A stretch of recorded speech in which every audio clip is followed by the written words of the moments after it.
ஓர் நவமியதில் நிலவெல்லாம் புலர நினைவெல்லாம் மலரவே உனது புகழ் தாய் மடியில் ஒரு மழலையாய் உதிக்க மறையெல்லாம் துதிக்கவே தயரதனின் வம்சத்தின் பேர் சொல்ல வாழ்த்துக்கள் ஊர் சொல்ல விளங்கிய திருமகனாம் ஜனகர் மகள் வைதேகி பூச்சூட வைபோகம் கொண்டாட திருமணம் புரிந்தவனாம். மணிமுடி இழக்கவும் மரவுரி தரிக்கவும் அரண்மனை அரியணை துறந்தவனாம்.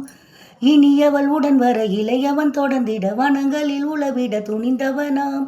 ஸ்ரீராம சங்கீர்த்தனம் நலங்கள் தரும் நெஞ்சே மனம் இனிக்க தினம் இசைக்க குளம் செழிக்கும் தினம் நீ சூட்டிடு பாமாலை இதுதான் வாசனை பூமாலை இதைவிட ஆனந்தம் வாழ்வில் ஏது இசைத்தே நாமமே நாளும் ஓது ராம நாமமெனும் வேதமே ராகதாளமுடு கீதமே.